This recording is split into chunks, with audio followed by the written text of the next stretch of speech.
en las fiestas navideñas. Así que ya lo saben, más del 50% de los hombres son infieles en las fiestas navideñas del trabajo. Así que mi chula, abusa caperuza y no lo dejes ir solo. Si no vas tú, que no vaya él. Vámonos con más música a través de la raza. Ya me están llamando, mira, 3 llamadas, seguro los hombres ahí quejándose. Vamos a ver qué dicen. Vámonos con Julián Álvarez, dime.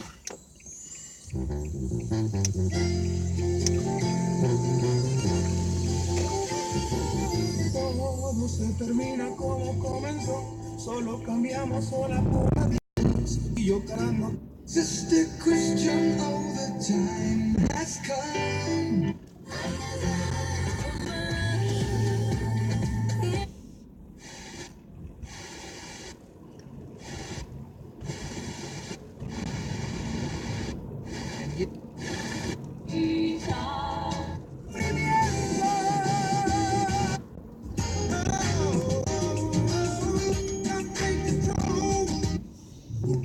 Santa baby, forgot to mention.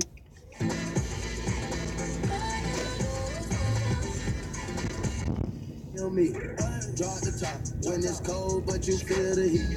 Be real.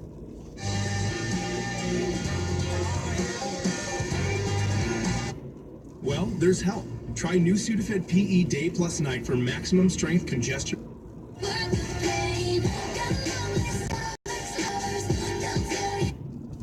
Was there.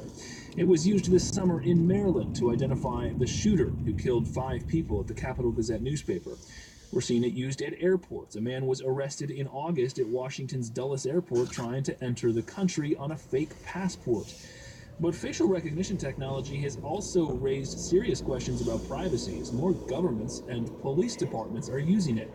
Joining us now is Gregory Allen from the Center for a New American Security. That's a think tank based in Washington.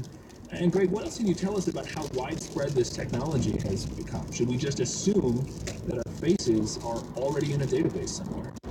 Well, facial recognition technology actually was born out of a security type interest. The Department of Defense spent a lot of money to advance this technology in the early 1990s and then again in the early 2000s. They've been interested in it for a long time, but the technology has not really been ripe until more recently.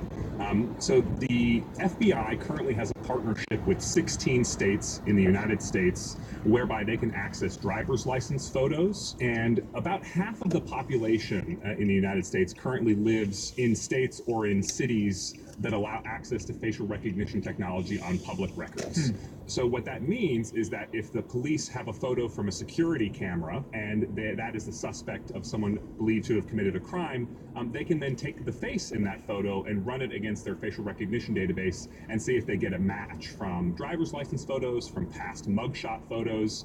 This is an increasingly commonplace technology that more and more police departments and government law enforcement agencies have access to. Which is what happened in the Maryland case. Exactly. Yeah. It seems like we're getting to this point also that we can do real-time analysis of people's faces, not just going back into a database, but doing it in real time as cameras scan the landscape. Yeah, exactly. And this technology is being most aggressively implemented in China.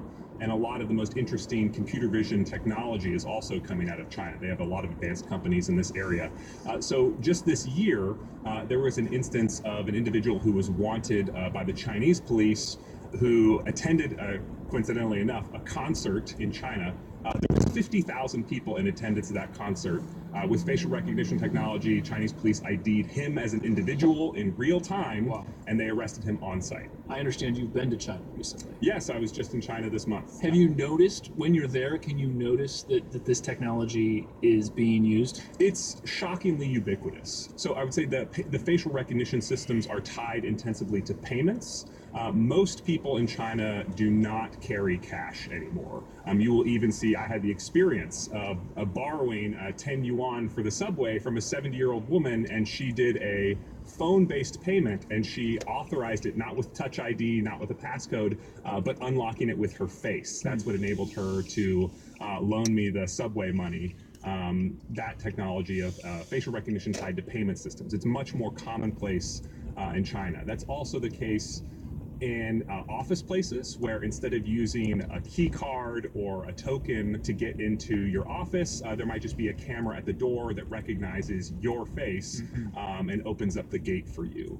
So they're extremely aggressive in making use of this technology, and it's showing, you know, benefits in the companies and the industries that they're setting up there. China even has a program where cameras are recording jaywalkers crossing the street and publicly naming them and shaming them. Yeah, this is the idea that, you know, shame is a really powerful enforcement, and so the fact that their facial recognition databases are hooked up to public sources of identification allows the law enforcement police cameras to see that not only someone is jaywalking, but that you are jaywalking, and then you know, a message will display on a nearby sign